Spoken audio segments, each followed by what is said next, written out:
Okay, we're back on the record, 146. Mr. Mando, where are we? We're prepared to proceed. We call Art Maglinger.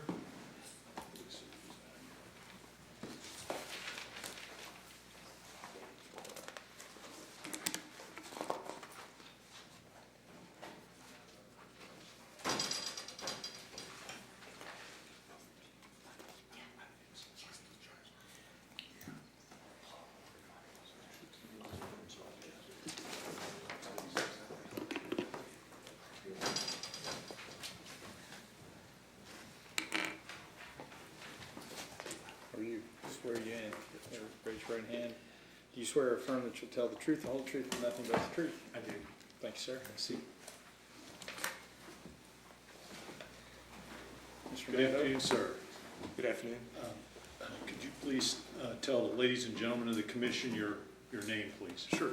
Arthur Maglinger. Arthur is spelled A-R-T-H-U-R, and Maglinger is spelled M-A-G-L-I-N-G-E-R.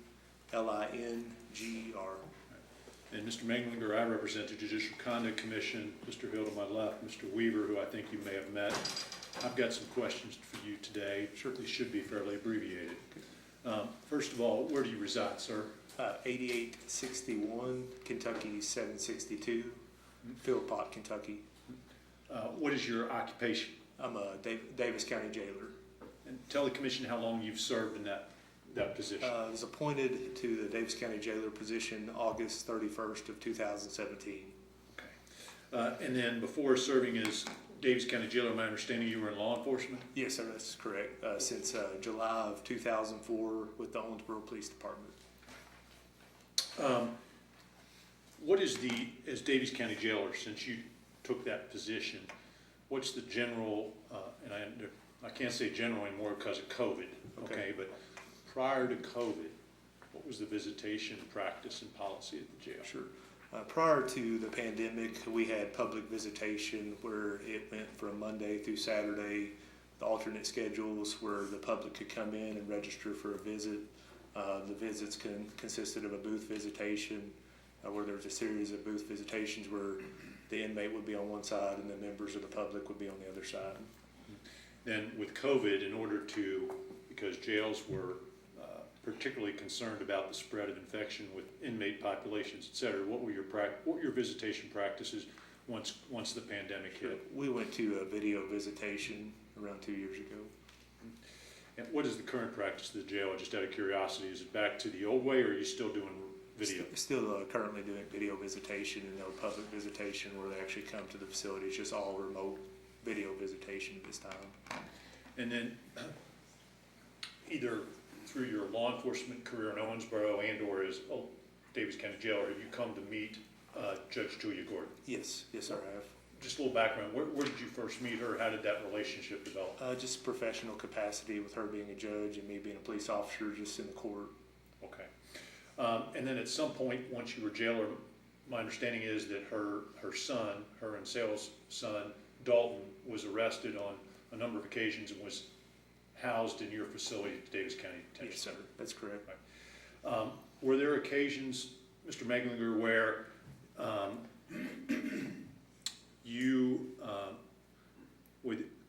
what were the circumstances under which Judge Gordon visited Dalton at the jail?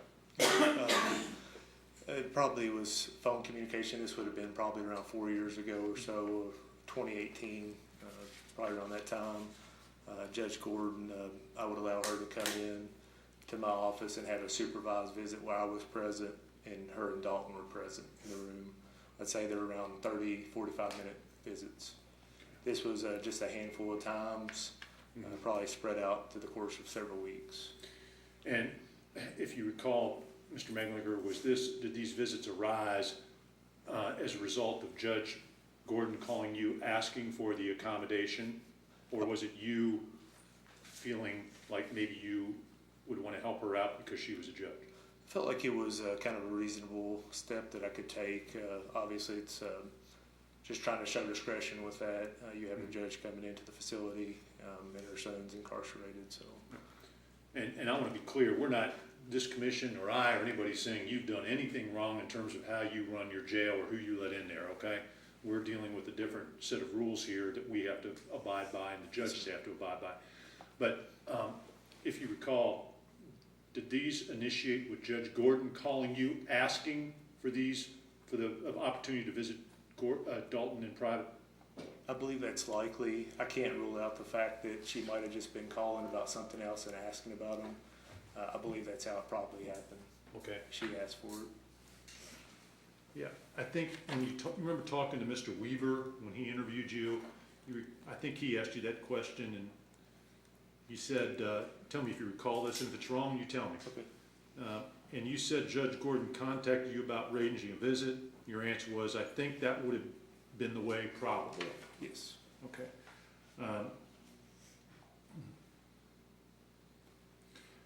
And then another occasion you said, I was just going to say it was probably a case where she contacted me and I allowed her to come, and then I would supervise the visit directly right here in this office. Yes, sir.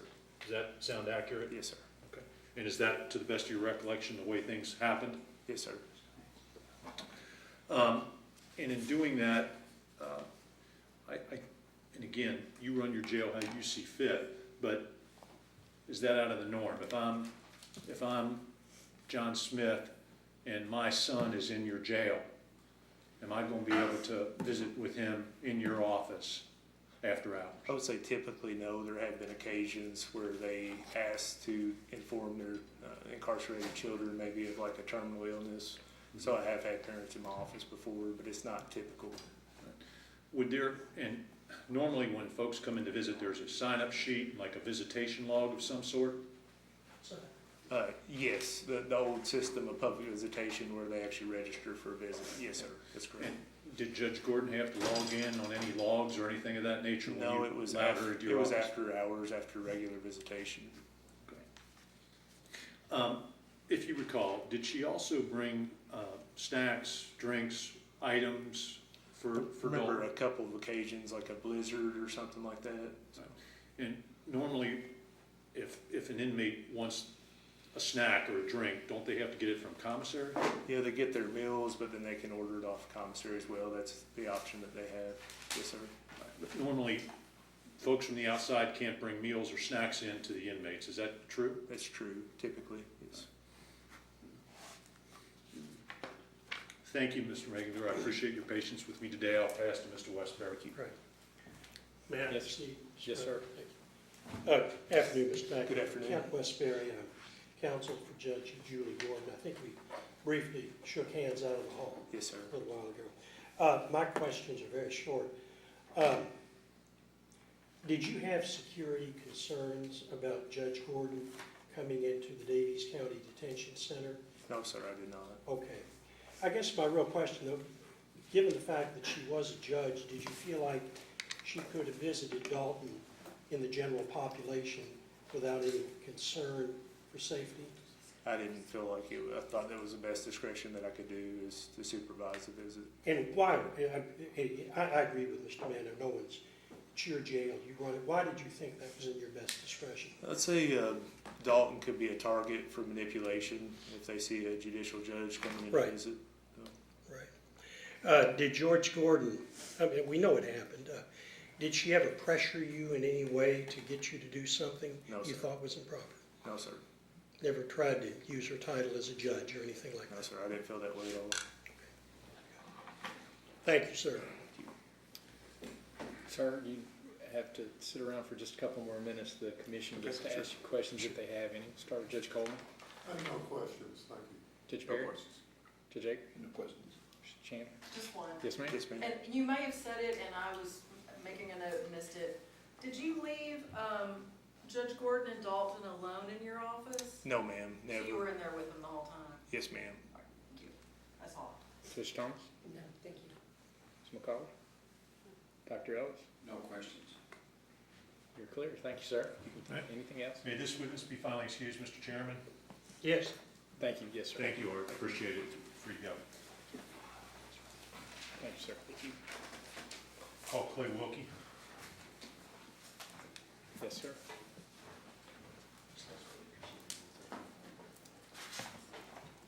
I did see Judge Wethington step in, so he's out there.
Swear you in. Yes, sir. Do you swear or affirm that you'll tell the truth, the whole truth, and nothing but the truth? Yes, sir. Thank you. Have a seat.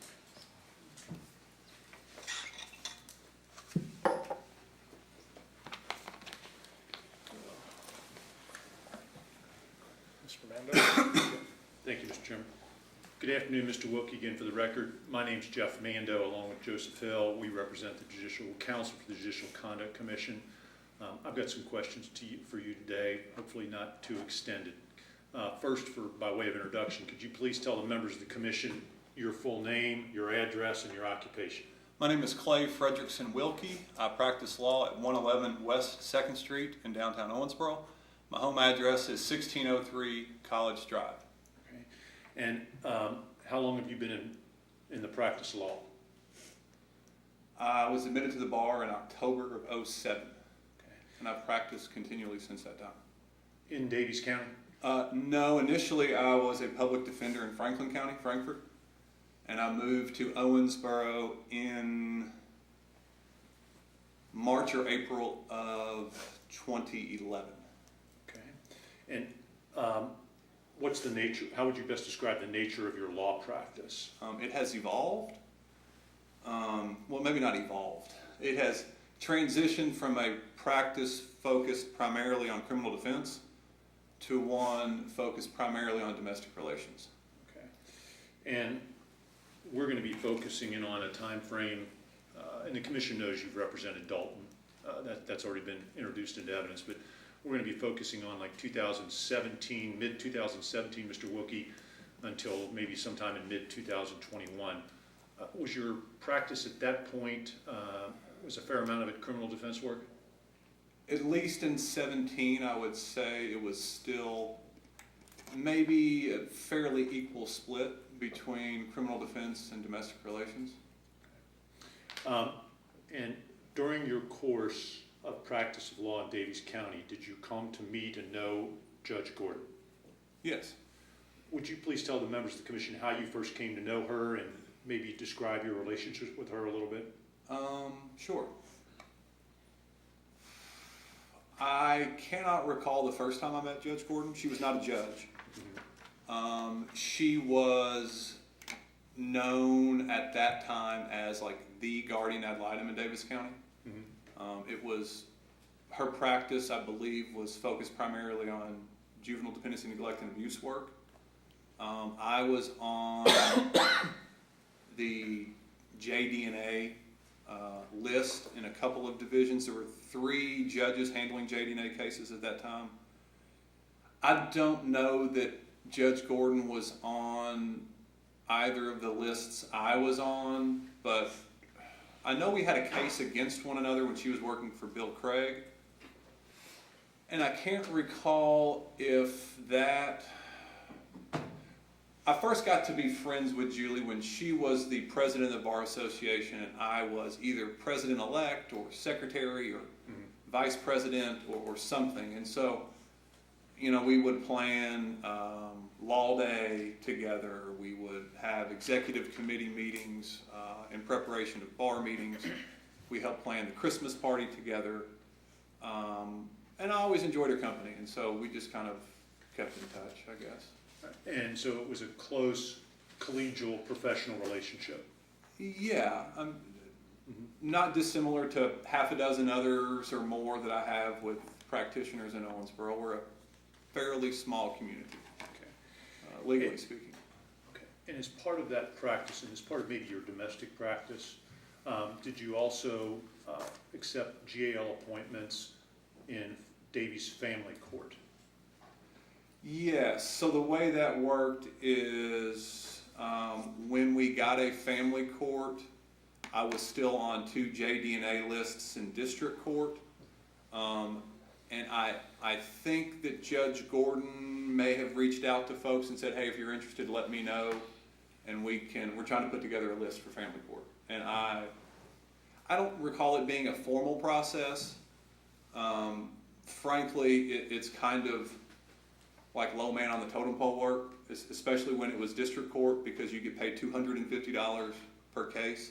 I'm looking, we've got 1, 2, 3, I don't know if you guys do district court work or family court work, but it's $250 per district court case, and so it was like kind of the practice. Your first 3 years in town, you're on that list. When it became a family court, the pay bumped up to $500 per case, and so maybe there were a few people that asked to be on that list that weren't on the previous lists, but it was a pretty clean transition from what I could see, from the folks doing the work in district court to those who began doing the work in family court.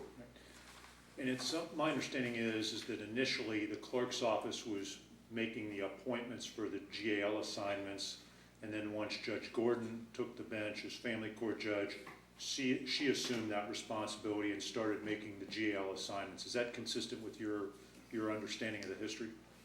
I couldn't tell you definitively. I think, I mean, if you've got that on good authority, you've got that on good authority. I do know at some point in time, and I don't know if it was from the inception of her time on the bench or if it's a practice that she adopted after seeing how things were working, that she took more control over the list.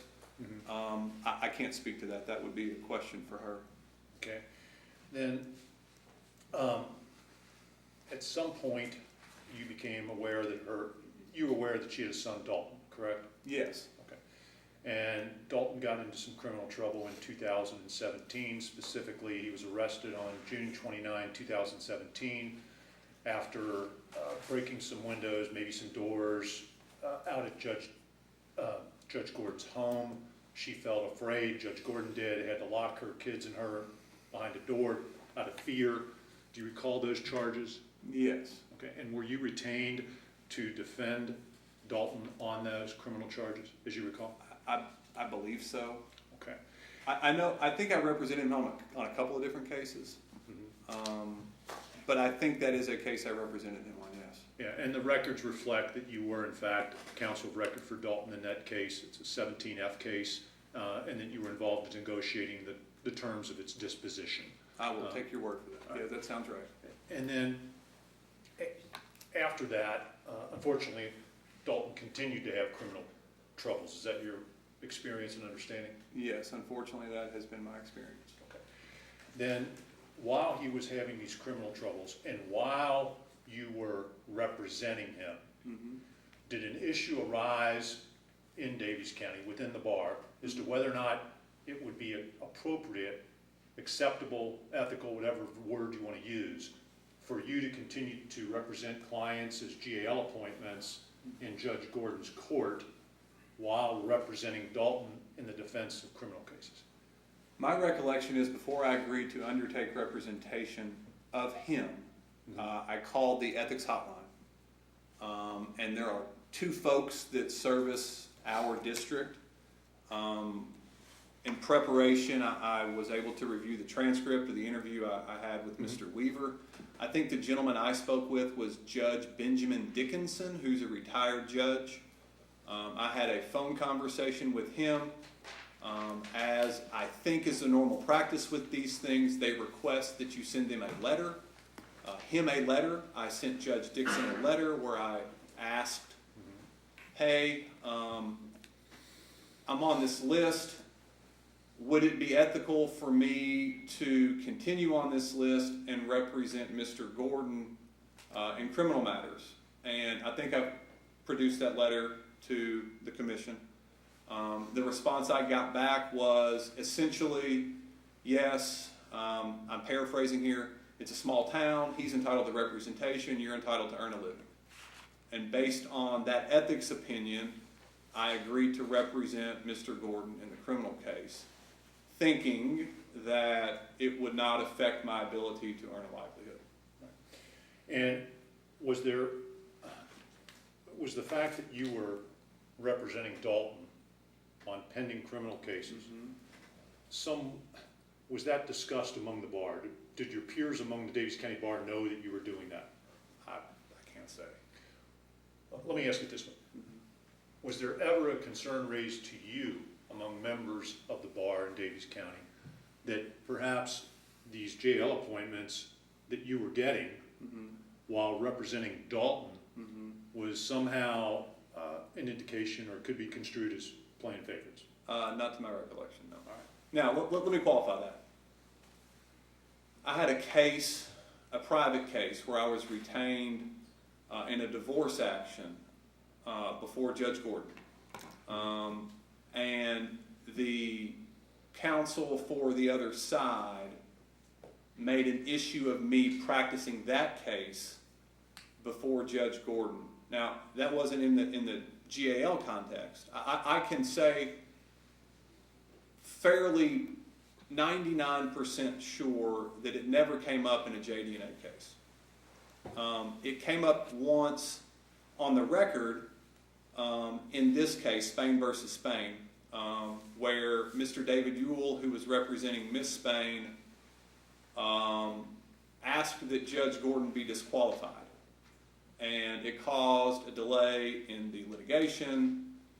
My recollection of that, and again, I think this was provided to Mr. Weaver, and the commission may have seen it. It went up to Chief Justice Minton, and Chief Justice Minton declined to disqualify Judge Gordon based on the facts as alleged by Mr. Ewell in his affidavit. Okay. Is that responsive to your question? Yeah, yes, sir, it is. And let me ask kind of a follow-up question. So after you're governed by the Code of Professional Responsibility, and that's what led you to secure an opinion from an ethics hotline perspective, correct? Yes, sir. You understand that Judge Gordon's governed by a different set of rules, the canons of judicial conduct, correct? Thankfully, I've never had to read those. It's not, but yes, I think that's the case. While you were still representing Dalton on criminal cases. Yes, sir. Okay? And at the same time appearing before Judge Gordon on GL appointments. Mm-hmm. Did Judge Gordon ever, on the record, disclose to the parties in the courtroom, the parties that would have been opposing your client or in opposition to you, that, hey, I just want everyone to know Mr. Wilkey is representing my son in a pending criminal case. I'm making you aware of it. If anybody's got an issue, please raise it now. If not, we're going to proceed. Anything along those lines? I don't recall that. I bet that her memory on that is better than mine. I'll put it this way. I don't want to say never. There was a practitioner in town who was making a bit of a stink about the fact that Andy Johnson, James Andrew Johnson, was on the appointment list. Now, whether people were talking about the fact that I was representing Dalton behind my back, I cannot say. To answer your question, I don't recall Judge Gordon saying that, but I also recall Judge Gordon telling me that she had done the things she was supposed to do on her end to ensure that it would not be an issue with her judging cases and me practicing cases in her courtroom. That's my recollection. And do you recall, Mr. Wilkey, besides that oral conversation, whether or not Judge Gordon ever showed you the letter she got in July of 18 from the Judicial Ethics Committee? I doubt that I would have asked to see it. If she told me she had it, I would take her at her word that she had it. And I think she did tell me she had not only one for me, and I think she had one on cases involving Mr. Andy Johnson as well. Is my recollection. And you mentioned Mr. Johnson. He's an attorney that practices in Davies County, correct? Yes, sir. And my understanding is he's affiliated with or a partner in the same law firm as Judge Gordon's husband, Sale Gordon. Yes, sir. And you mentioned that there was a concern raised about Mr. Johnson receiving GL appointments from Judge Julia Gordon by someone in the bar? I don't know if it was raised formally, Okay. or if it was just kind of like, you know how people are, right? They gossip, they talk. Yeah, I can't say. What do you recall about it? What was the gossip? What was the concern? Here's what I recall. And if you know Andy, you know this much about Andy. He is thorough. He is a rules guy. He is a rules lawyer. You've all practiced with these guys before, right? The guys that know the rules and are sticklers about the rules. Andy is a rules guy. And it's my understanding that Andy sought and obtained the same types of CYA letters and opinions that I obtained. But as far as your question about what was the chatter, I think there was some of this, man, this looks shady. Andy's practicing in front of Julie, Judge Gordon. And I think that's as far as it went, because I can't speak for anybody else. I don't think anybody can honestly say, I don't think you're going to have anybody in this chair this week that says that Judge Gordon favored Mr. Johnson or I on our cases, that she gave us results because of our relationships with her. I would be shocked if anybody could testify truthfully to that. And you recognize that it's not only the, whether or not what she's doing is an act of impropriety, but she has to be concerned about the appearance and how things look to establish confidence in the results of what the judiciary is doing. You recognize that? I do. All right. And, okay. So let's, thank you for your explanations and testimony about the GL appointments. Let me move on to a little more detail about your representation of Dalton. First of all, basic question. Who hired you? Well, Dalton hired me. All right. Who paid you? Sale Gordon. Okay. Was Julia Gordon involved in that at all? Not as far as interactions with me are concerned. Whether she had a conversation with her husband about it is a question you'd have to ask her. Did she have a role in your retention as Dalton's criminal defense counsel? Did she sign a representation agreement? No. Did she have any role in Not your directly. representation? Not directly with me. No. Okay. I think, if I could, I think I had provided a copy of my representation agreement to you guys. And I think what that shows is that Dalton signed as the client and Mr. Sale Gordon signed as the surety, is my recollection of the way my representation agreement reads. And so I think you told Mr. Weaver when he asked you about this, Mr. Wilkey, that you recall him asking you questions about who hired you, who was your client, what role did Judge Gordon play in this?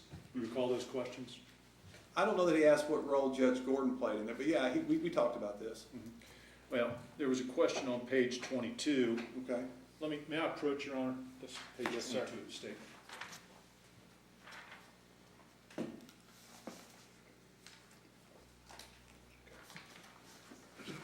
Mr. Chairman, may I approach? Yes. Take a look at this, Mr. Wilkie. This is Yes, sir. page 22 of the transcript. I think you said you've had or you reviewed. I've seen it, yes, sir. Does that refresh your recollection as to whether or not, about what you told Mr. Weaver? Okay. All right. Give me a second. Sure, absolutely.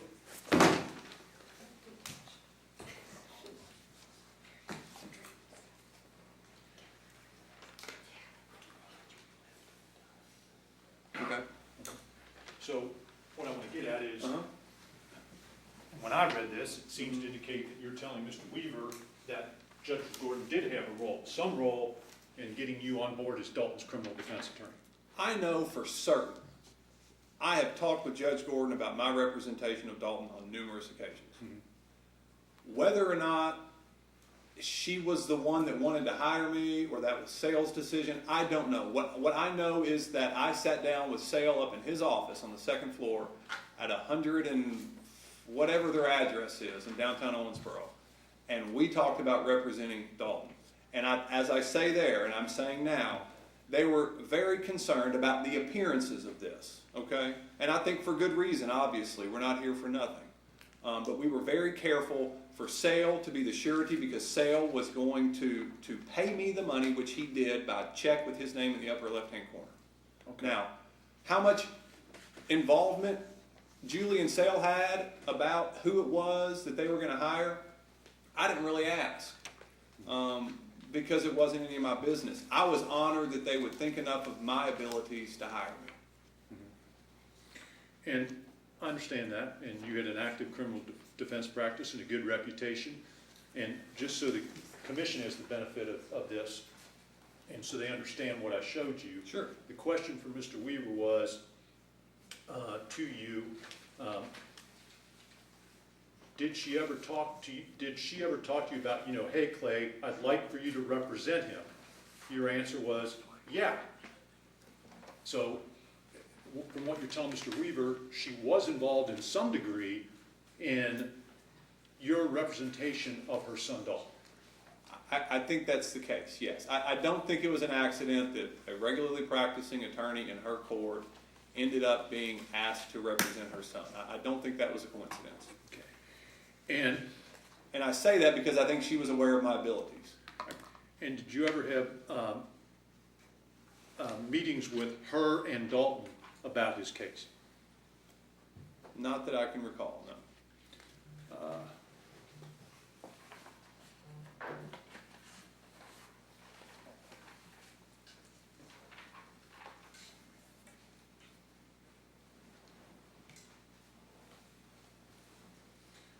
Okay, again, may I approach Mr. Chairman? Yes, sir, Mr. Mendo.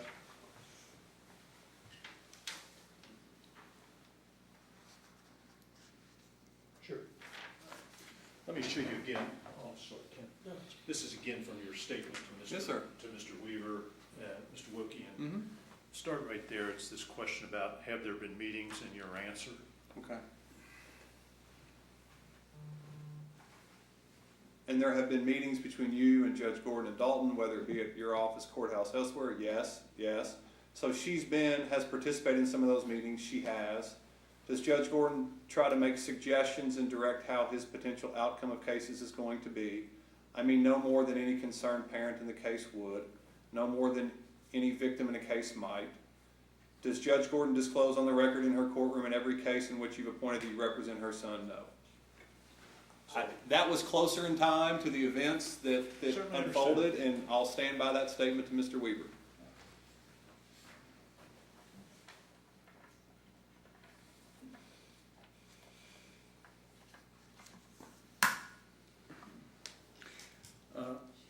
In addition to that, do you also recall any three-way calls that you were on with Dalton and Judge Gordon about his cases? Do I recall any? Yeah. Yes, I think so, because I think the way this would work is he would call his mom, and his mom would call me, and we would be able to have a conversation.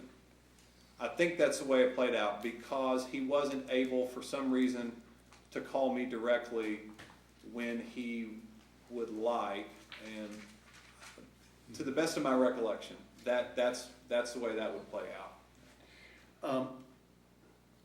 Let's talk a little bit about Judge Gordon's involvement, and that's my word, okay? Okay. Some might say engagement, some might say advocacy, it just depends on perspective probably, Right. but in Dalton's criminal cases and your representation, okay? Did you have regular communications with Judge Dalton about Dalton's criminal, excuse me, I've reworded that. I think I know what you meant, but Let me start. Yeah. Did you have conversations, regular communications with Judge Gordon about Dalton's criminal cases? I spoke with her about Dalton's criminal cases, yes. Now, what's regular, I mean, that's... You were kind enough to, in response to a subpoena ducis tecum that we issued, to produce text messages that you had with Judge Gordon. Do you recall doing that, Mr. Wilkey?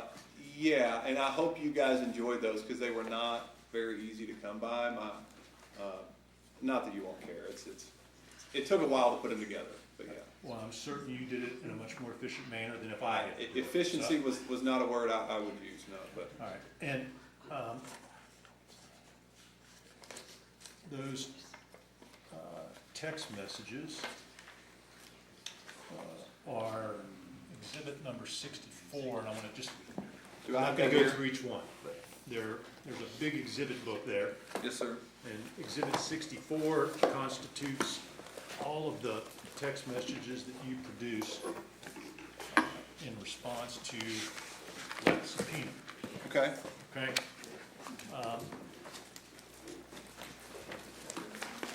And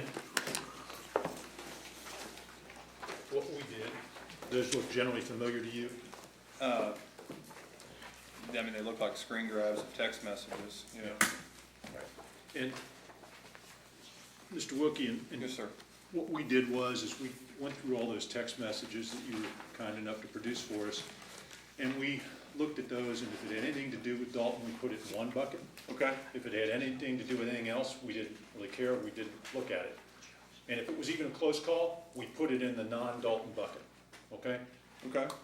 And according to our review of those, in 2017, there were 274 exchanges with Judge Gordon about Dalton.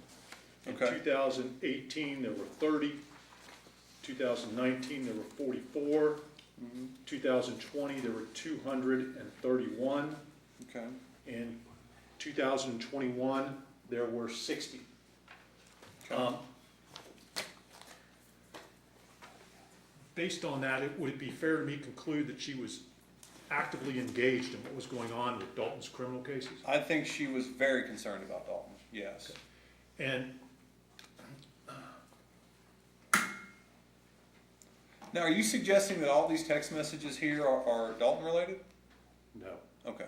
those are all of your text Okay, messages. okay. What we did was, as I said, I just understand. distilled, and we erred on the side of, if we weren't sure, it went in the non-Dalton bucket, Okay. okay? Okay. Did you, you've been practicing law since 2007, I think? Yes, sir. All right. If a judge contacts you Yes. by phone, email, text, do you tend to give that priority? You know, I was thinking about this. The answer is obviously yes. Judge McKinley, who aside from Judge Gordon is maybe, I think, the best judge I've practiced in front of.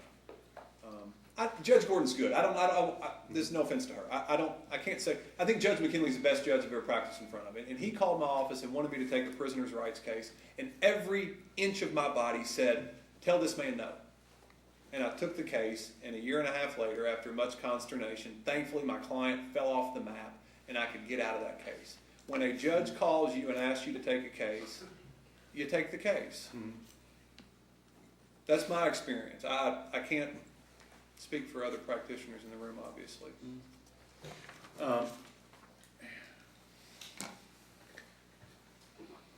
Did she ever express any concern to you about adverse media publicity and how that might affect her as an elected official? I mean, I'm sure she did, yeah.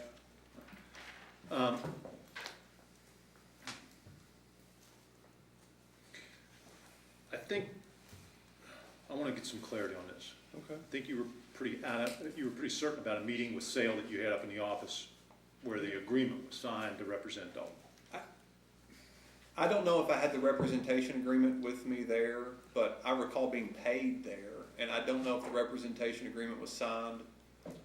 I can't say for certain that's when the representation agreement was signed, but I met with Sale in his office and discussed this case. And to the best of your recollection, Mr. Wilkey, for all those representations of Dalton from 2017 through 2021, who paid you? I've provided those records. I think Sale paid me, and there was a cash payment that Dalton paid me. I could not find a receipt for the cash payment, Okay. which is obviously less than ideal. But, you know, sometimes if a client doesn't ask for a receipt, I don't think to give them a receipt, and clearly it's, the money went into our office account for, you know. And I want to find those, because you were kind enough to produce those. If you, I think Exhibit 53, if you could pull that up.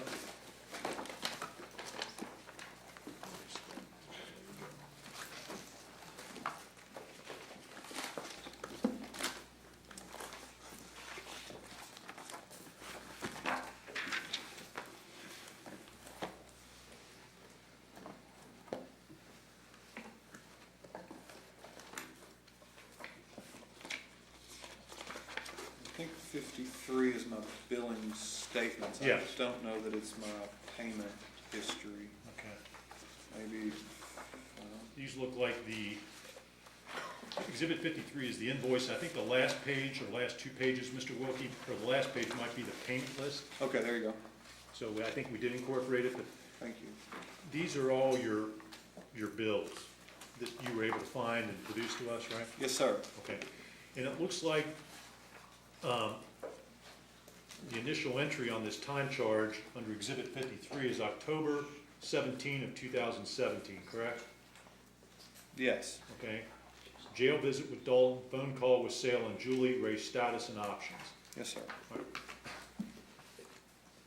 And I know from looking at CourtNet, I know from looking at the underlying case record, Yes, sir. that you were representing Dalton before October of 2017. You entered an appearance in the 17F case, and I think were involved in negotiating an agreement in July of 2017. Can you explain why those time entries may not be on these invoices? And I'm not suggesting anything untoward by it, I'm just trying to understand. No, well, so we don't use this particular, we switched client management software, and I think this was through Time 59. We no longer use Time 59, we use Clio, and maybe that might explain it, but no. I mean, I guess I could take another look, but Okay. no, I don't have a ready explanation for that. And I appreciate that, I'm just trying to, more facts we can get, the better. Sure. The payment list, which is the last page of exhibit number 53. Yes, sir. It says Dalton Gordon, it says, it reflects if it's a cash or check, right? Yes. But it doesn't reflect who's making the payment? No, it does not. And my understanding is Dalton was generally unemployed when you were representing him. Is that? I mean, I didn't always ask him, but I think he has struggled historically to maintain employment. I think that's a fair statement.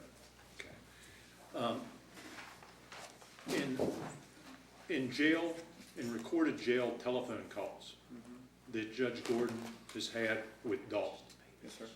she has on more than one occasion talked about legal fees that she's paid to you for Dalton's defense. Okay. Do you have any recollection of her paying you? I don't. Okay. And more to the point, there's no evidence that she did. I'm just asking if you recall based No, on what I heard on those jail phone calls. I have not heard those calls, but no, I do not recall Judge Gordon ever paying me to represent Dalton. I think also through the course of your representation of numerous cases that unfortunately Dalton had against him, numerous criminal charges, that at some point he developed an arrearage. He owed you money. He does. Okay. In terms of, did that ever come up when you were taking GAL appointments in Judge Gordon's courtroom? What do you mean? Well, it's one thing if, Are you suggesting that, hey, I'm gonna appoint you on these cases in lieu of paying you for my sons? I'm not suggesting that happened, I'm so concerned about the perception of it, that if I'm a party in that courtroom, and I know that the attorney opposing me is representing the judge's son, and that the judge's son is indebted to that lawyer, I, as the other party, am concerned that I may not be getting a fair shake. That's what I'm concerned about, and that's why I'm asking, did it ever come up? Was it ever talked about? So that people could make an informed decision as to whether to seek disqualification or recusal? No. And I hear you saying that that was a perception, right? But I think you're the only one that has that perception, Mr. Mando, Okay? in fairness. Okay. All right. I don't think this was a concern amongst practicing attorneys in Owensboro, Davis County. I don't. And the reason I say that is I've not seen or heard from anyone to tell me that this concern of theirs.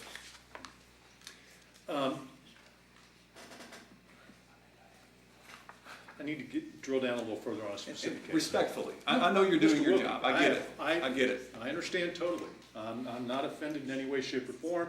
I appreciate your candor and your ability to answer my questions today. I'm trying. Okay? There was another case against Dalton. It arose after he assaulted Judge Gordon late February of 2020. He was charged with assault, fourth-degree domestic violence, I believe. At some point, were you engaged to handle that case for Dalton? I think that's one of the two cases that Mr. Weaver and I spoke about. I'll be honest, I did not go back and review CourtNet, maybe I should have. But I know I represented him on a couple of different cases, and that, it sounds like that's one of them, yes, sir. And specifically, and the commission's seen this a couple of times, there was a hearing on March the 6th, 2020, where Dalton's case was called before Judge Berlew. Mr. Porter was present on behalf of the county as the prosecutor. Heather Blackburn was there as the appointed public defender. He had been originally arraigned on 4 days before, on March the 2nd, okay?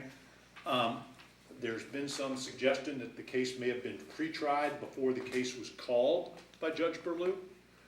Do you have any recollection of being involved in those pre-trial negotiations at that stage?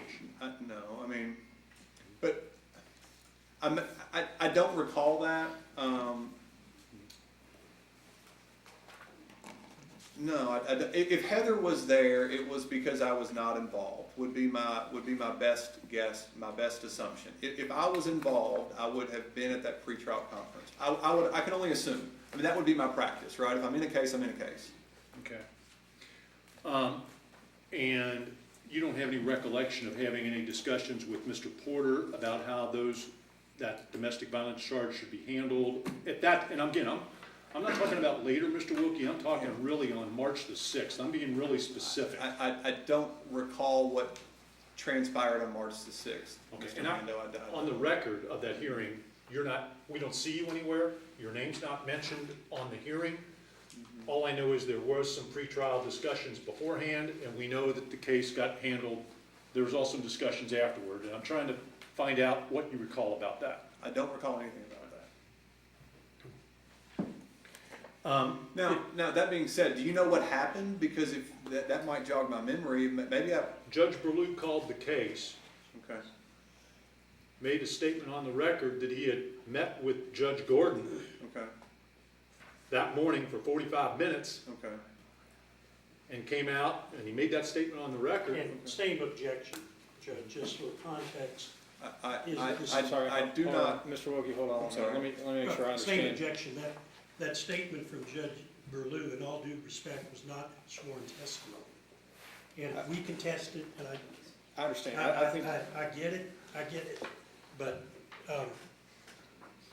I understand, but the question is phrased by a description, and it was brought about based upon the witness questioning what it was. So you go ahead and finish whatever question we're on there. I just want to know if you know anything about that I do hearing not. where he made that I disclosure. do not. I think I would recall that, and I do not recall that.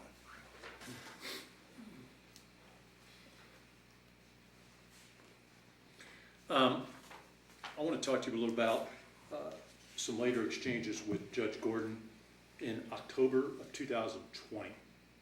I think at this point Dalton had been arrested again in mid-September, maybe on a theft charge. I think there was some type of disposition plea agreement that got negotiated mid-October 2020. Is this Okay. the one where he took her minivan? They took some silver and some other stuff. Yeah. Did he go to an ATM maybe? Could be, and that one I don't recall the details as much. But I know it's one where, what I want to orient you to is exhibit number 7, Yes, sir. okay? And these are multiple text exchanges with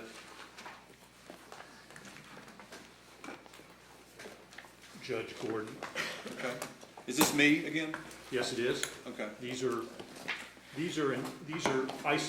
taken from the messages that you Okay. specifically produced to us in subpoena, Mr. Wilkie, okay? Uh-huh. And take a second. Oh, okay. It's Okay. 4 pages, okay? Take a second and just kind of look at those to refresh your Yeah. recollection. Okay. And maybe that'll help orient you as to what was going on at the time and allow you to give me, allow you to better answer my questions. Excuse me, Mr. Mando, what exhibit did you just refer to? I'm sorry, it's exhibit 7. Thank you.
How much is, do you want me to, okay, I'm almost finished. There's like, it's a total of 4 pages, and Yes, sir.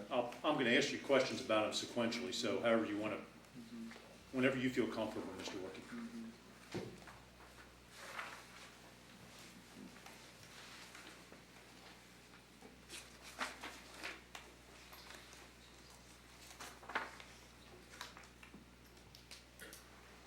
Okay. So, do you recall these text messages? Yes, yes I do. So, apparently on October 5th, you're, my word, updating Judge Gordon about, first of all, Dalton's hearing date. It's been moved from October 9 to October 23rd, 2020, correct? I mean, that's what it says, yes. Yes. And then you also are updating her about, you were able to touch base with Detective Ammon. Now, is Detective Ammon with the Kentucky State Police? I believe so, yes. Okay. You're telling her they haven't been able to make much progress on their investigation. He is waiting for E-Crimes to execute the warrant on the phone in the cloud server. He's working in Henderson County prosecutors and said it's perhaps the most troubling investigation he's ever had based on journals. What was your understanding of how KSP came to get a hold of this phone and these journals? I think that Dalton was, I think he was picked up and maybe he was homeless at the time and he just had all this stuff on his person. There's been some evidence Maybe. introduced that they were in a backpack that he had left at Friend of Cinder's unattended, and that KSP was able to get it that way. It could be. Again, I didn't review, and I don't know that that's something I would have ever taken note of anyways, to be honest. Then Judge Gordon responds to you after you've given her that update. Yes, sir. And she says, I'm afraid, I think they're going to hold him until they hear back from KSP. Is she telling you that she's afraid they're going to continue to hold him in Davis County until KSP says something? If you recall. I mean, I suppose, I cannot recall. I think they're trying to hold, I suppose so, yeah. Was she expressing concern to you at any point about what KSP might find on that phone?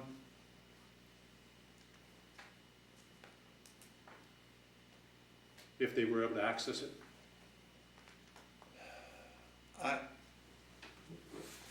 I may have had a conversation at some point in time with Dalton about that, but I don't recall the specifics of what was on that phone or not on that phone that he was Right, worried and about.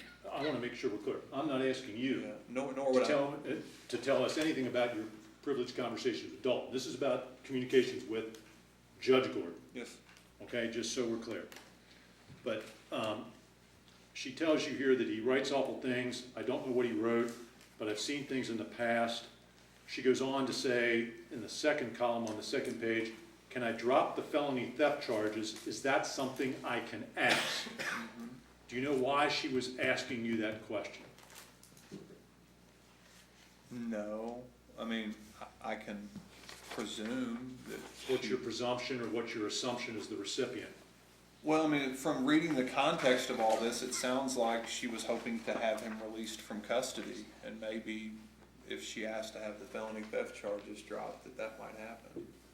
Did it also enter your mind that perhaps she was wondering if she dropped the felony theft charges, that might stop KSP from looking into the content of the phone? I mean, frankly, that'd be a question for her. Okay.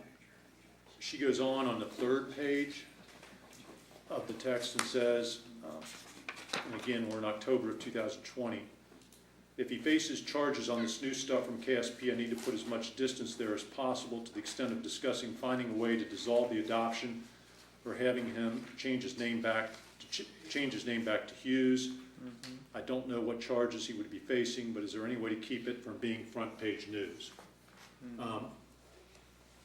As the recipient, as someone who had been communicating with Judge Gordon, what was your assessment of the situation? What situation is that? Like Dalton's legal situation? No, what she's telling you, if he faces charges, and she basically charged, I'm gonna have to distance myself, you know, is there any way to keep from being front page news?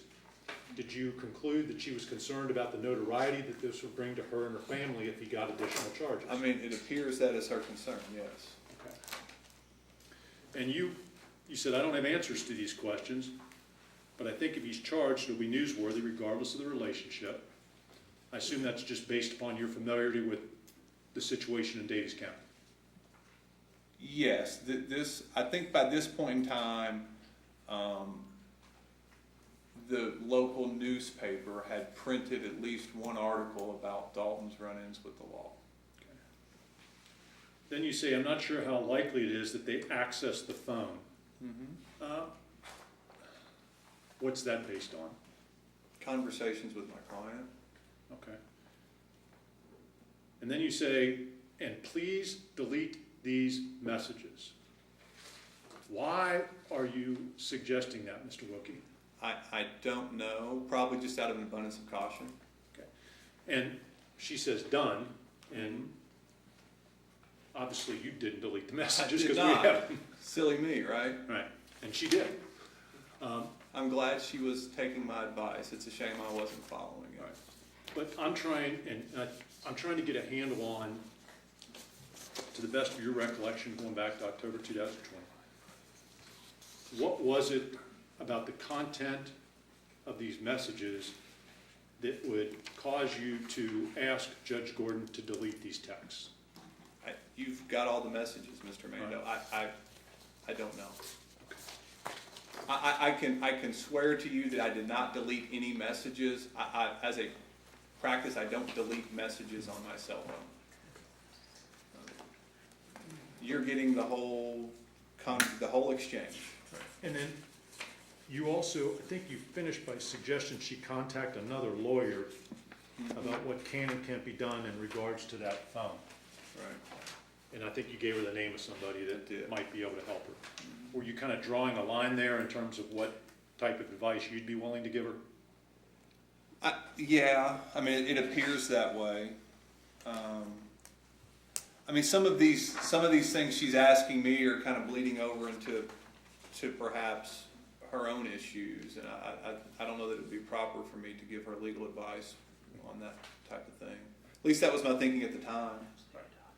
And I know you're here today under subpoena. I know you gave Mr. Weaver a statement. When you gave Mr. Weaver a statement, though, I believe that there was one particular line of inquiry where you may not have been forthright or truthful. Is that correct? Right. Can you tell the commission what that was, please?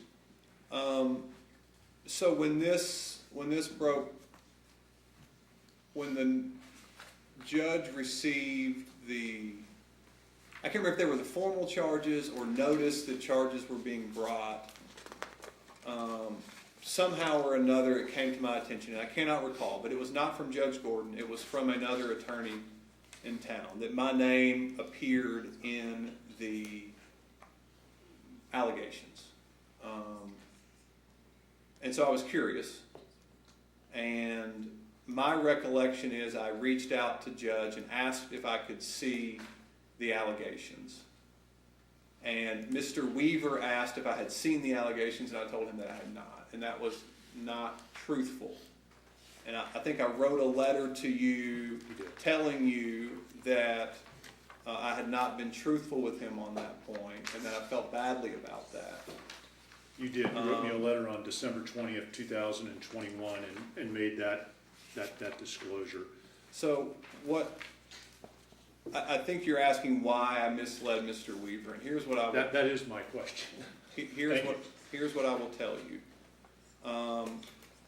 My recollection is Judge Gordon shared those with me and asked me not to tell anybody that she had. And I think out of a sense of being true to my word to her, I didn't tell anybody she had done that. In hindsight, that was a mistake, and I own up to it. And I should not have misled Mr. Weaver on that point, because I like to think of myself as somebody who one can trust. I'm an officer of the court. All right, thank you. May I have 1 minute, Your Honor, with co-counsel? Yes, sir.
Okay, just a couple more questions. Mr.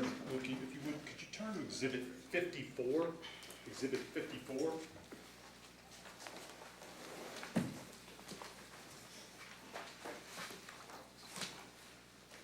It's a set of text messages.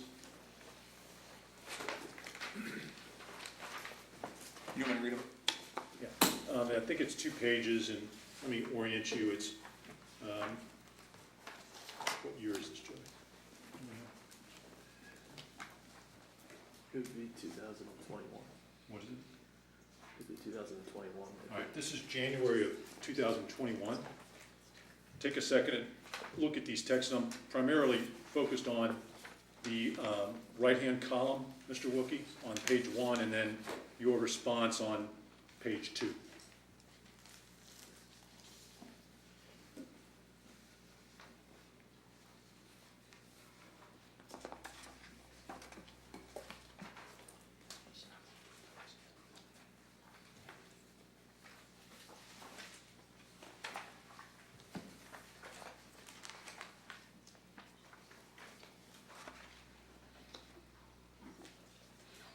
Okay. Okay, so in looking at this text that was sent by Judge Gordon on January 27th at 4:15 p.m., she says, starting on the sentence with also, I need to find a way for him to make it to you with cash being all in caps, without losing his way. Maybe if you deliver a Christmas tree this weekend, he can hand you money towards his bill. I don't trust him with a penny. Okay. You respond at 6:35. I'm okay with whatever you think he needs for treatment. I'm also okay with trying a handoff this weekend. Thanks for the update. I hope today has been better than the last several.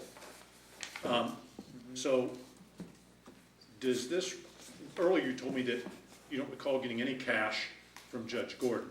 Yes. In reading this text message, was it Judge Gordon giving cash to Dalton that he was then handing off to you? That appears to have been the plan. Do you recall if he ever gave you the cash that day? My bills would indicate that did not in fact happen.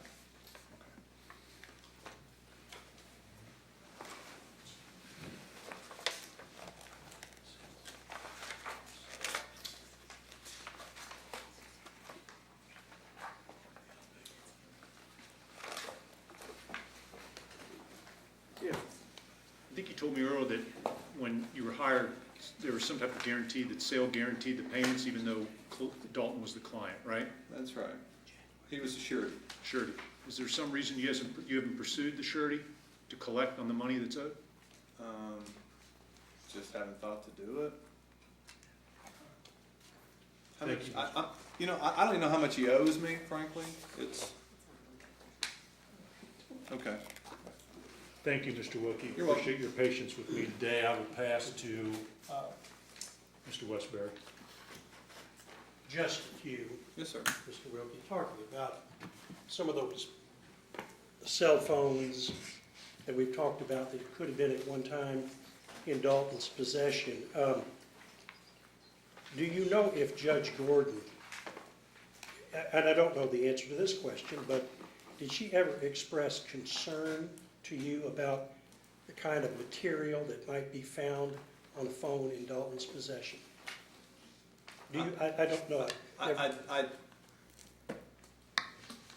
That's the assumption.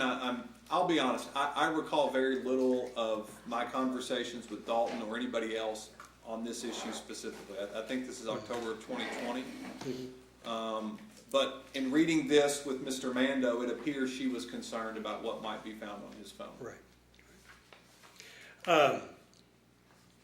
You got an ethics hotline opinion from Judge Dickinson, is that correct? Yes. Okay. And he responded and said it was okay. You wrote a letter to him and he responded and said it was okay to represent Dalton in that court, correct? He did, and I'm assuming that's in here somewhere. I don't know what number it is, obviously. But yes, I asked for and received an ethics hotline opinion. How large is the bar or the number of attorneys in Davies that actually practice in family court, to your best estimate? Is it a big number? Is it? So there are, I think, about 15 attorneys on the GAL appointment list. One of whom practices or has an office in Bowling Green. Miss Amanda Bragg, who formerly worked for the judge. One, David Curland, who practices in Henderson County, which is just to the west of Davis County for folks that aren't terribly familiar with Western Kentucky geography. Everybody else, to the best of my, well, no, Shannon Tanner lives, I think, in Indiana, but is licensed to practice in Kentucky. But everybody else, I think there's 12 Davis County attorneys-ish, 12 or 13 Davis County attorneys on the GAL appointment list. Now, almost all of those people, well, I would say on the list of folks who regularly practice family law in Davis County, there are probably a handful. Myself, Mr. Johnson, and then probably 8 or 10 others that practice family law that aren't on the list. Right. My Sorry, question, that was sure. My question really is this. As a practical matter, was there any secret among the bar, the lawyers, that practice family law, including GAL law in her court, that you also had a criminal practice and were representing Dalton? I mean, I don't know that it was a secret. I don't know how closely all of these individuals follow what happens up on the 4th floor, which is where we have circuit court. But I certainly never misled anybody on that issue. I think everybody knew. Sure. Mr. Ewell certainly knew. He's the one that took it up to Chief Justice Minton. Yeah. So yeah, I don't think it was like a secret. Okay. May I have 1 second, please? Yes, sir.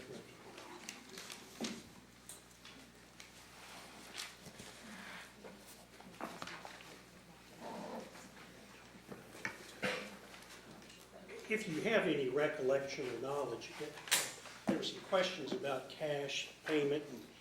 And, do you know how good Dalton was with handling cash? Not good at all. Yeah. He's. I don't want to speak for Dalton. I think this is I don't want to put this label on him. He struggles with substance abuse issues, and he struggles with mental health issues. And it's not for nothing that when he's off his rocker, he takes the things out on his mother. I mean, that's what you see a lot of times with people who struggle with mental health and substance abuse issues. Yeah. So I would not trust him with large sums of money, no. Last question. Sure. What is your impression? Do you have an opinion about Judge Julia Gordon, her abilities as a judge in family court? I do have an opinion. Could you share that with us? I'd be happy to. I don't know how closely the members of the panel have been following what's going on in Frankfort as it relates to Davis County.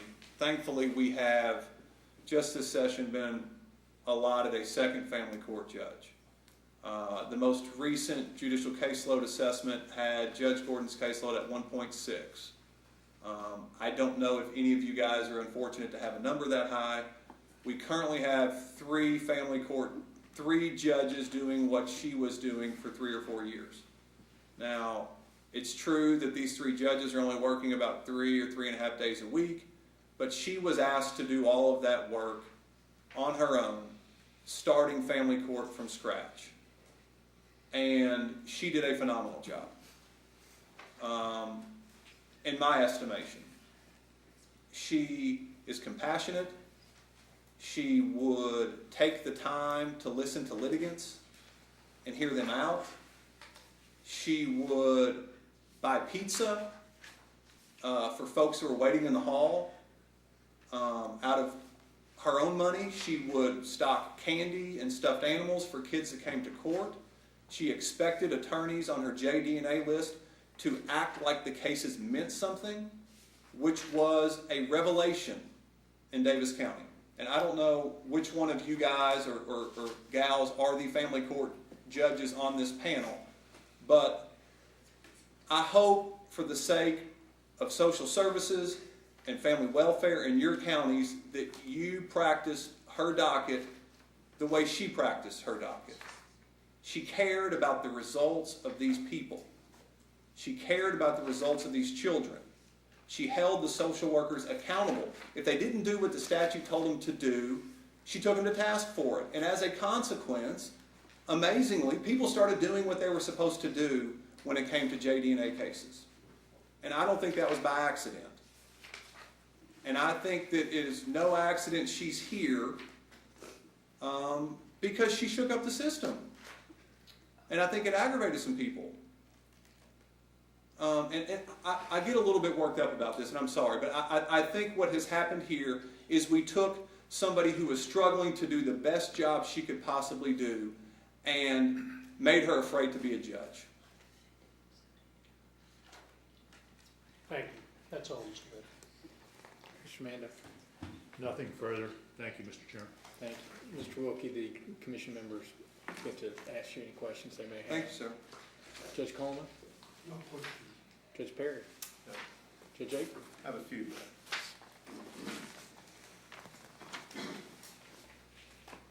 Mr. Wilkie, when you requested that hotline information, I jotted down what you said the answer was. It said that you live in a small town, he deserves representation, and you deserve to earn a living. That's, I put that in quotes. I'm paraphrasing, yeah. Well, I'm quoting you. So. Yes, thank you.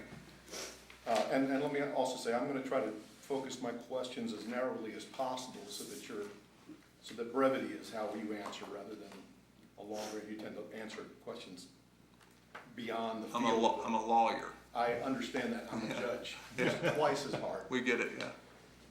So my question is, if you had made that phone call from Louisville and you were a Louisville attorney, do different set of standards apply to the Code of Professional Responsibility in one location versus another? I can't say, Judge. Well, I know that's not your position, but isn't that the implication? I don't mean to be asking the questions here. Have you seen the letter in the ethics opinion? No, that's why I'm asking you, because you told us what it was. It's not in the exhibits. Oh. So my next question is, Okay. if you presume that the answer in your case is that the geography makes a difference, how we apply rules of professional conduct, you're not suggesting that the canon should apply differently to Judge Gordon because she's in a small town carrying a heavy load, would you? What canon are we talking about here? The canons of ethics, the judicial canons of ethics. I think it's fair to say that those ethics canons should apply fairly uniformly across the Well, Commonwealth. exactly uniformly, wouldn't you? Sure. All right, and at one point you said two things that I thought were contradictory. At one point you said there was an impression in your bar, local bar, that quote unquote this looks shady, and it was referring to your representation. I don't want to call it a conflict because I'm not entirely sure that it is, but there was this, and your phrase was this looks shady. It was the impression that the bar had, some people in the bar. But you also said that the only person that's making connections between point A and point B was Mr. Mando. That's not really accurate, is it? If both of those things can't be true, can they? I think that there was a perception early on, and I recall having a conversation, well, I think I recall having a conversation with Evan Taylor about this and explaining to him, he's an attorney in town, who may have spoken with Mr. Weaver. What I meant by my comment about Mr. Mando is, I'm not sure who the reporting sources were on these complaints that came to you guys. I mean, obviously you guys know. I'm on the Circuit Court Clerks Conduct Commission. I have some idea how these complaints come up, and you guys know who it is that makes these complaints. What I'm suggesting is, I'm not aware of any local practitioners filing a complaint. Now, I'm not privy to all the information, clearly. To your point about the ethics opinion, I'm sorry you guys don't have that. It speaks for itself. I was given clearance, or I wouldn't have agreed to keep representing. Oh, we you. understand that. Okay. Of course, we're not looking at your conduct. That's not the question here. And we're also not looking at precisely at the on-the-bench conduct of Right. Judge Gordon, which you have Right. represented to be commendable. We're here for, not because anybody can make connections. Wouldn't you agree with me that do you not understand that violations of the canons occur the moment a judge engages in the conduct that violates it, without regard to the impact that it has on anyone? I think that's right. Okay, so whether Mr. Mando is the only one making the connection doesn't matter. If we learn of conduct that violates the canons, it is conduct that has to be sanctioned. That's the purpose of this body. So, if I could respond to that. Sure. Are you a family judge? I'm a Court of Appeals judge, so I do a lot of family law. So you've seen it all, right? Here's in, what I'm... in two dimensions. Right. That's fair. That's fair. I don't do a lot of appellate work. I don't do well with paper and pen. What I would state is this. I think in my mind what this comes down to everybody here is Judge Gordon allowed to be a mom? Is Judge Gordon allowed to be a victim in a crime and also be a judge? And I don't know where that line is. I don't know where that's for you guys to decide. Right. But I think, and I told Mr. Weaver this, I'll tell you guys this. I have parents that hire me to represent their kids all the time. I have grandparents that hire me to represent their grandkids. I have a smaller subset of victims of crimes who are parents that hire me to represent folks who they were victimized by. And I understand that you guys have concerns. We wouldn't be here if you didn't. What I would suggest to you guys is she allowed to be a mom and be a judge? Is she allowed to be a victim and be a judge? Because she's, by statute, authorized to have say in the disposition of crimes as a victim of those crimes. It's in the law. It's codified. And I can understand that we're worried about perceptions here. I do get that. I just think she was in an untenable situation, frankly.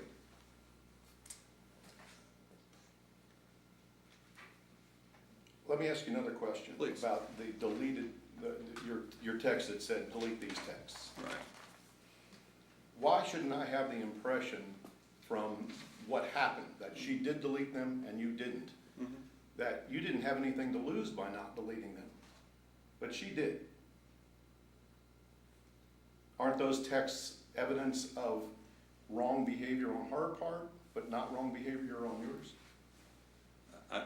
You've got the text. It's not for me to say whether she did anything improper there, Judge. One last thing, I just want to understand that I'm correct about this, that your loyalty to her led you to lie to an investigator initially. Is that correct? Yes. Okay, that's all I've got. Judge Chandler. Hi, I've got a few questions. I am a district judge, but without family court, so I do have JDNA dockets in 3 counties. So I am familiar with the process. Yes, ma'am. And I just have some questions for you. Going back a little bit, you said you were admitted to the bar in 2007, Yes, ma'am. and then you were a public defender in Franklin County. Yes, ma'am. Okay. And then in 2011, you moved to Owensboro. Okay. Now, you said after you get to Owensboro that your practice transitions from a criminal defense practice to a family law, domestic practice. Is that fair? That's fair. Okay.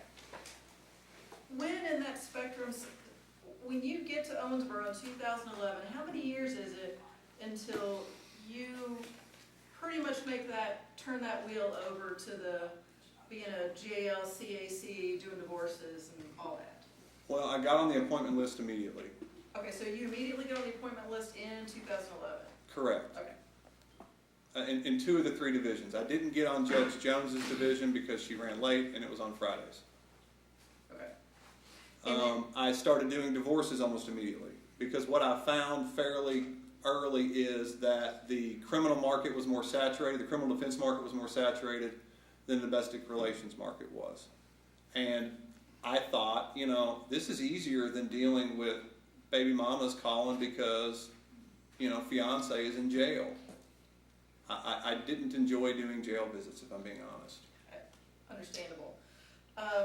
Okay, so in 2011, you get on the GAL panel, and at that same time, Judge Gordon is also on the GAL panel. You said she was the GAL. I think she had won like GAL the year, some years in a row. I don't know that she was on either of the lists that I was on. So you don't remember seeing her in court much? No, I don't remember seeing her in court a terrible deal, no. But you got to be friends just through the bar association and seeing her around the courthouse? That's right. Okay. And then, okay, so you weren't in the room, say, when she was Dalton's GAL? I was not. You weren't privy to that case, you didn't represent anybody there? I think all that happened, or at least a lot of that predated my time in town. Okay. Okay.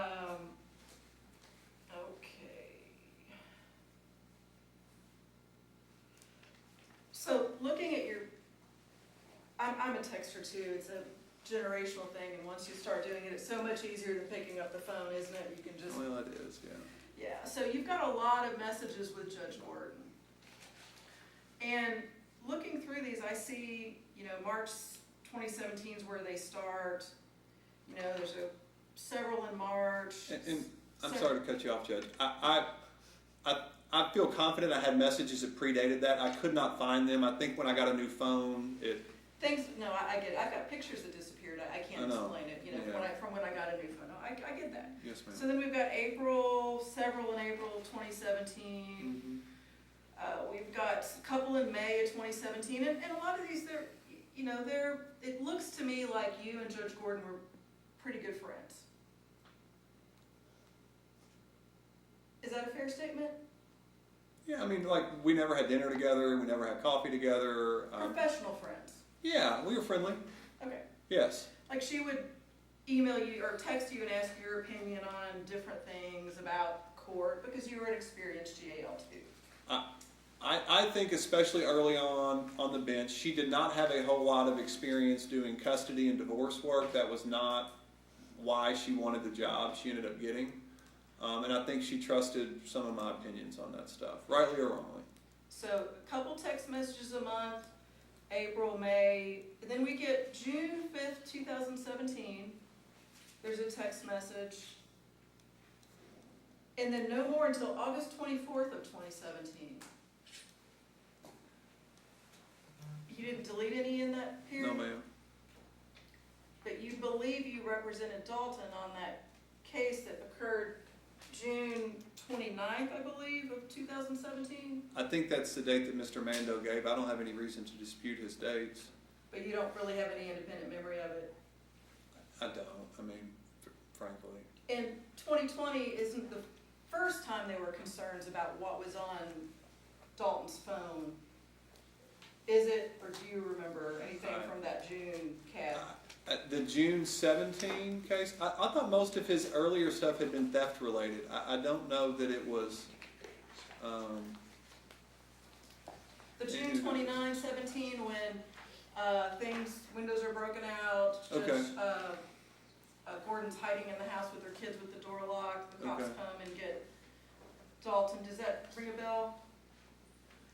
So you don't Yeah. find it odd that there are no text messages from June 5th to August 24th?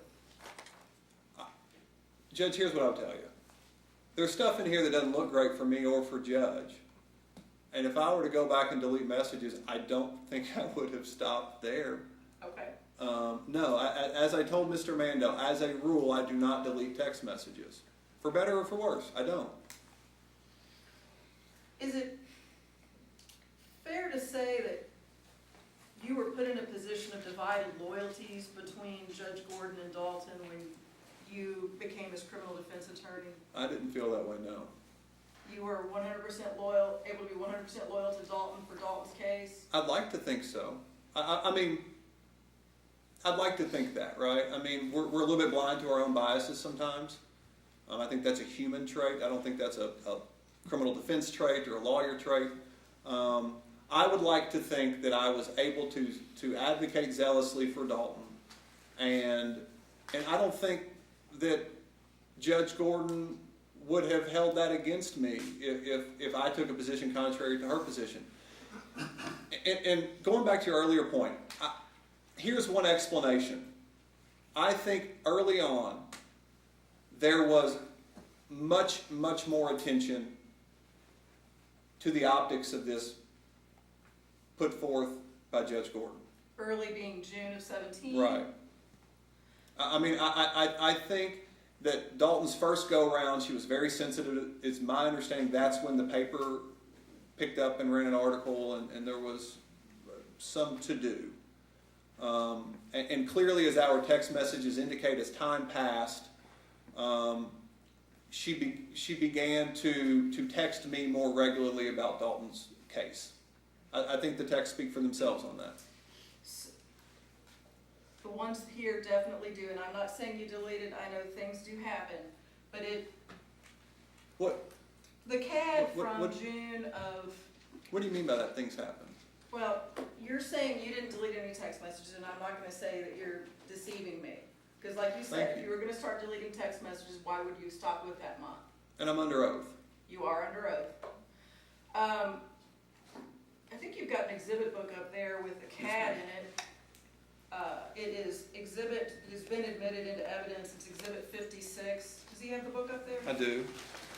It's exhibit 56, and I don't want you to read from it, I just want you to look at it. Yes, ma'am. It's gonna be, when you get to 56, it's gonna be page 3 at the top of it. So the allegations that came from Dalton after the police came and answered Judge Gordon's call when, you know, everything broke loose, contained some allegations against Judge Gordon. So you're telling me you would have had no problem maintaining loyalty to Dalton and defending him in this case, despite your professional friendship with Judge Gordon? First of all, I think I can say with some degree of certainty, this is the first time I've seen this CAD report. To answer your question about, I guess I don't understand the question, Judge. Well, I'm trying, I don't want to read this out loud. I'm letting you read it. It contains sensitive allegations Yes, ma'am. by Dalton, Okay. okay? Okay. The records evidently reflect that you represented him in the criminal case from this call.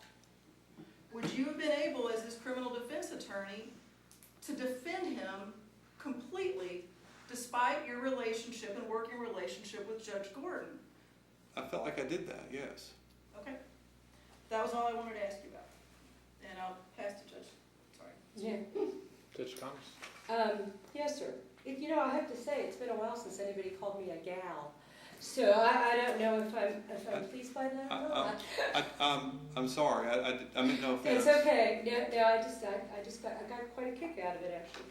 I too did family court work before I got a family court judge. So you've got people that are experienced here and understand what it takes to do this kind of work. So that should answer one of your questions that you did. One of the things I thought I heard you say is that you heard from some lawyer that Judge had a complaint from the Judicial Conduct Commission. Is that correct? Yes, ma'am. Even though your text messages clearly indicate she told you. I think I knew before. I don't think Judge Gordon was the first person to tell me that my name had come up. you say, oh my gosh, you basically say, oh gosh, can I see it? Can you send it to me? And she says, well, don't share it with anybody. And I think I misunderstood her saying don't share with anybody. I think I took that a little bit too far. Obviously, I should have been more forthright with Mr. Weaver. I should have been.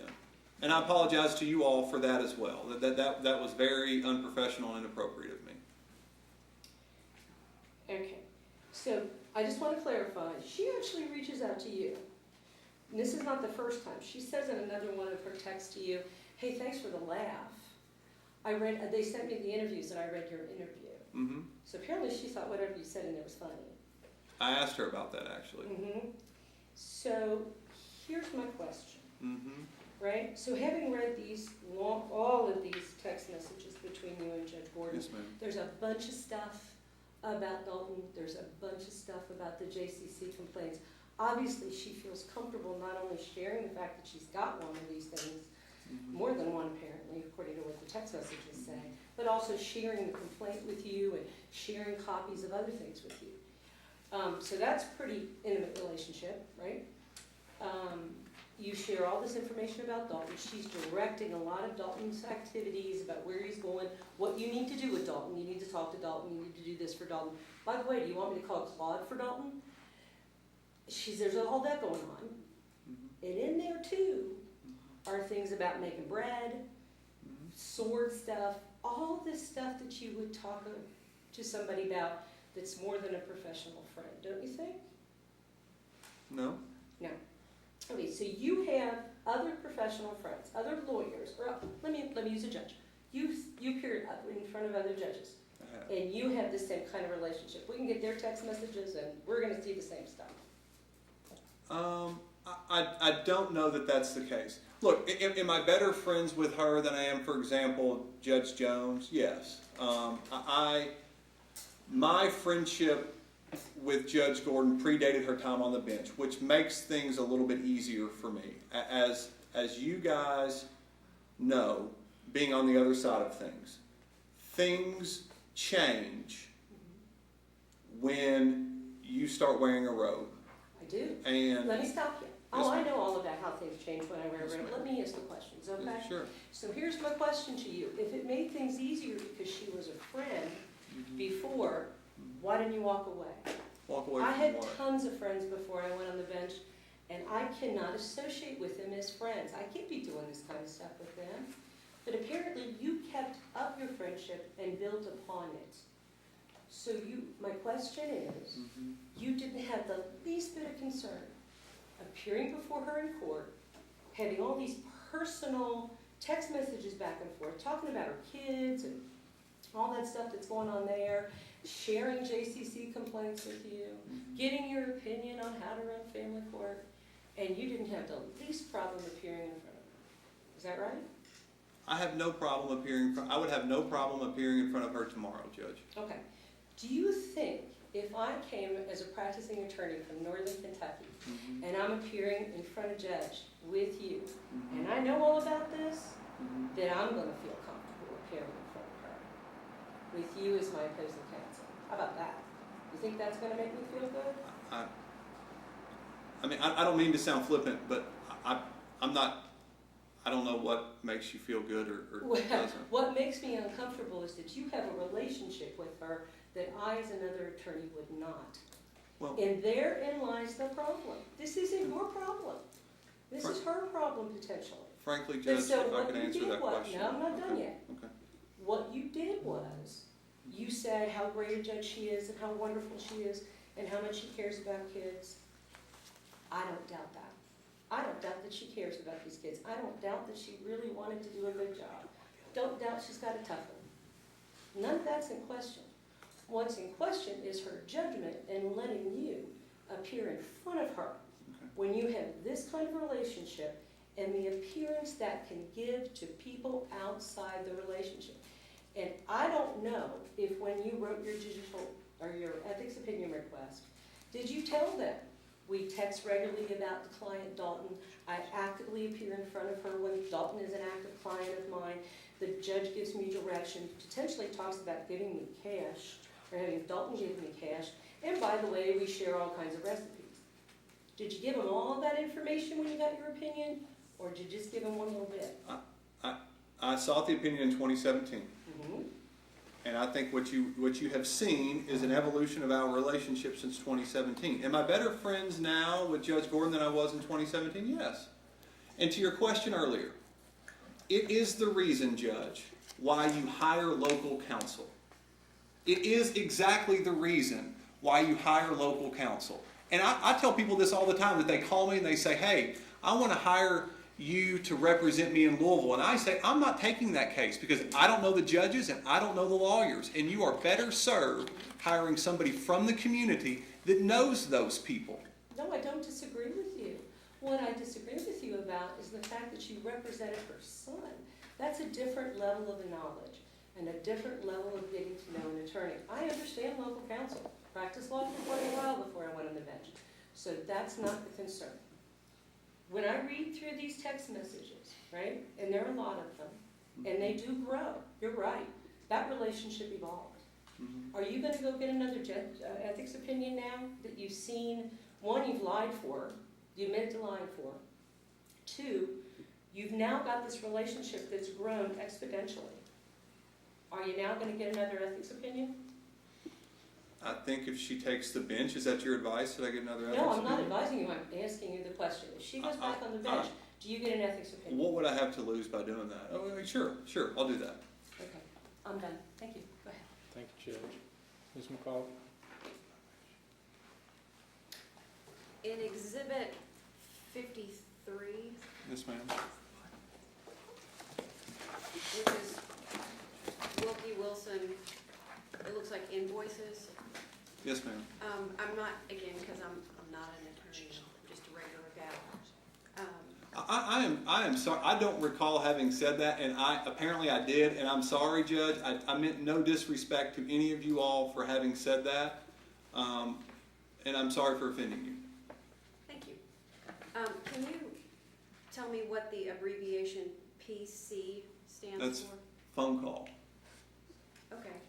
And so in the course of just the exhibits that we have within that, there are approximately 22 phone calls that included Judge Gordon.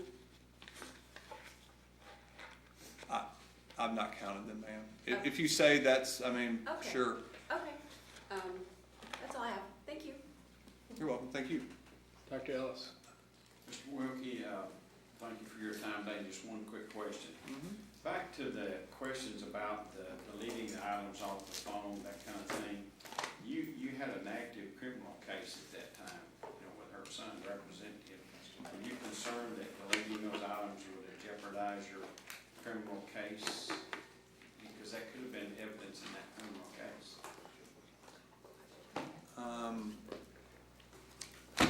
When I suggested to her to delete the messages that she was talking to me about, No, she was discussing to you about deleting messages, I believe. She was asking about the Kentucky State Police had that phone. mm-hmm. You already discussed that, but I was just putting myself in your client's case that I would be concerned if she was deleting items off that phone that would have hurt your criminal case defending him. deleting items off of his phone, Right. I don't know that I would have recommended that she delete items off his phone, sir. Is that what I told her to do? Well, y'all were she was discussing about getting access to the phone, the things that might be on the phone that might harm his case in some way. You had an active criminal case going, so I just always thought you would be afraid to touch any potential evidence. So Yeah, maybe what I you would see not. is evidence. I would not advise anybody to tamper with evidence in an ongoing criminal case. That would be very poor advice. I'm just trying to get at that time. Here's your mindset that could have been potential evidence. It may not have been. Thank you for answering that. Yeah, I'm afraid I haven't answered that question satisfactorily to satisfy your curiosity. I don't. What exhibit was this again, Mr. Mando? Do you recall? Do you recall, is it Dr. Ellis? Yes, sir. Yes, Give me Judge. 1 second, Mr. Wilkie, I'll get It's you the Exhibit name. 7. Exhibit 7. The text messages are Exhibit 7 that Mr. Wilkie was asked about. Mr. Wilkie, as best I could tell from the text, you were just asking to delete y'all's personal conversation, I think that's right. but, which I understand that, but there was some stuff here about if he faces charges on this new stuff in KSP, I'll need to put as much distance there as possible to the extent of discussing finding a way to dissolve the adoption, changes, came back, etc. But, again, there was some mention there about having access to the phone. You know, this whole phone thing has been kind of hard to get our hands on here, but anyway. But I was just kind of curious about Dalton's viewpoint, that I would be concerned if you were, you know, if any party was deleting evidence that could have been in his case. I don't recall that being a discussion that I had with anyone, frankly, Doctor. But your discussion with her was delete his personal conversations between y'all two. That's the way I'm reading these messages, yes, sir. All right, thank you. Just trying to get your thoughts at the time. Thank you, sir. Thank you. Thank you, Doctor. Anybody else have any questions? Mr. Wilkie, your testimony today was that you represented Dalton, the son of a judge, a sitting judge. Have you ever had an occasion to represent a judge, any other judge? Yes. Well, yes and no. I represented now Judge Shannon Meyer in a post-divorce litigation involving her husband, who is also a practitioner in town, J.D. Meyer.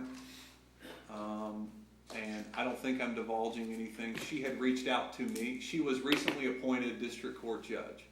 When you represented her in a divorce? I represented her while she was an attorney, before she was appointed district court judge. So the representation was prior to becoming a judge? She reached out to me about a week and a half ago and asked if I would agree to represent her. And I said, not in a million years. Because of the lesson I've learned here, that it's best to just say no. Okay, and so have you ever represented other than Dalton, immediate family members of a sitting judge? Not to my recollection. Thank you, that's all. Anything else, Mr. Mando? No, sir. No further questions. Is this witness free to go? Yes. Yes, sir. Thank you. Thank you, Mr. Wilkie. And Thank you. Yes. ladies, again, I do apologize. I meant no offense, and I hate to think that an offhand mark like that may have upset you guys. I'm sorry. Thank you, Mr. Wilkie. Thank you. Let's see, 3:30, what do we have in store? I know Judge Wethington's probably still Yeah, I sitting think out we were there. gonna go a Yes. little off schedule and accommodate Judge Wethington, I believe, correct? Ken? Could we take 5 minutes, Mr. Chairman? 10 minutes, whatever. Yes, I've already seen the signals. Yes, let's take 10 and then you guys can get set up Sure. and meet Wethington, Judge It's Wethington. gonna and take us longer than that to get this. All right, let's try and keep this one below the 15-minute mark since I told him 10. Yeah, just don't go upstairs. Thank you. We'll be in recess for 10.